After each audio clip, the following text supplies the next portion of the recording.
At ang suki ng mga panday ng Milibili, mga nagtitinda ng isda at seafood sa palengke. Bukod sa fresh seafood na mabibili sa palengke, kilala rin ang Rojas City sa mga bulad o daing na isda at sa uga o tuyo. Isa ito sa mga pangunahing industriya rito. Ang ugahan o ang pagawaan ng tuyo at daing na isda. Dito sa Barangay Cogon, karaniwan ang tanawin ng mga hilera ng uga sa mga bahay. Sa isang araw, kapag maganda ang kanilang huli, aabot ng 200 banyera ng isda ang kanilang dinadaing or ginagawang tuyo. So ito, mga banyera ito ng sapsap. Pagkatapos niyan, ibababad yung mga sapsap dito sa asin for overnight, isang buong gabi. Pagkatapos niyan, babanlawan siya dito. Ayan.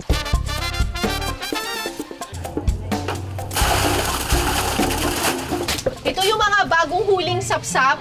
Aasinan na natin ngayon ito. Paano ba, kuya? Ganyan lang? Itapon lang. Sus, karaming asin naman ito. Good luck sa kidney natin ito. Ang mga naasinan at nabanlawang isda idediretso na para ibilad sa araw. Tanghaling tapat, saksakan ng init. Perfect para magbulad. Ayan. Gagawa kami ng mga tuyo at saka daing. Ang isang banig na ganito, pag nakasalansan ka ng maraming isda, kikita ka ng 3 piso. Kaka-isang banig pa lang kami, hati pa kami ni nanay, kaya tig 150 pa lang kami. 1 pesos and 50 centavos. Sus, kailangan bilisan ko. Itong proseso ng pagdadaing, pagtutuyo, ito ay isang sinaunang proseso ng ating mga ninuno para ma-preserve ang mga isda. Kasi syempre, noong unang panahon, wala namang refrigerator, di ba? So, ang paraan para ma-preserve ang pagkain, karne at saka isda, binibilad sa araw. Inaasinan, tapos binibilad sa araw. Pak! Okay! 2 banig na kami! Next! Hindi, hati pa kami. O, 3 piso. Pagkatapos ng 1 o 2 araw na pagbibilad, magiging ganito na yung itsura ng mga isda. Ipapasok na natin ngayon ito. Ayan. Huwag malalaglag. Sayang.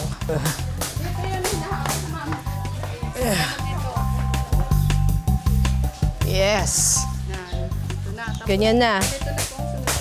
Tapos ngayon, Dito magpapaking. Papuntang Manila na po ito. ipapaking na dito.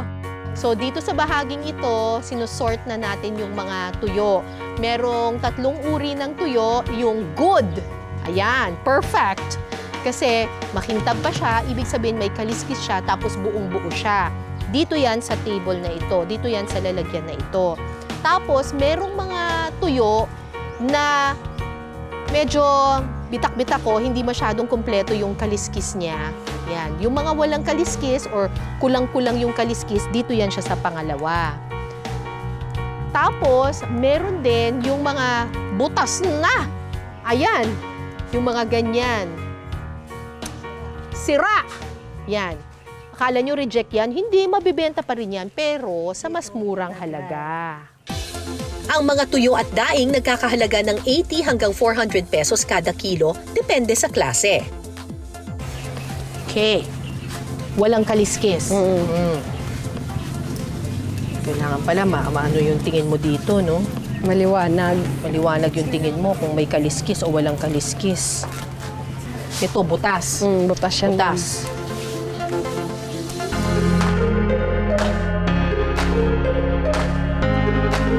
Pagkatapos ng pagbibilad ng isda sa ilalim ng tirik na araw,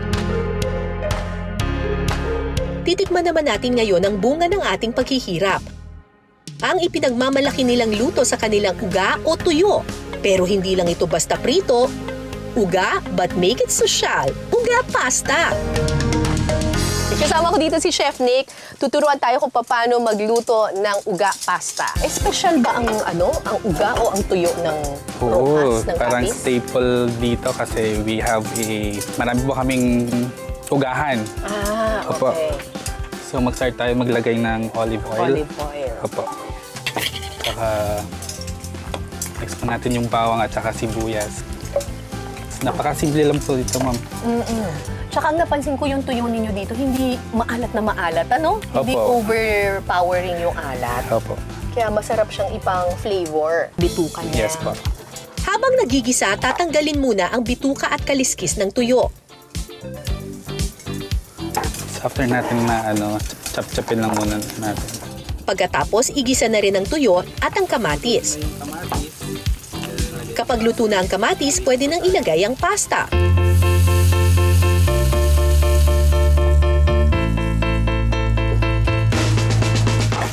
Then we have to put some basil. Para For aroma. aroma talaga.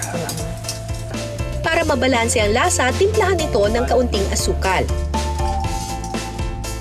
Pagkatapos ng ilang minuto, handa na ang uga pasta. Ito na po ang ating uga pasta. Tikman na natin.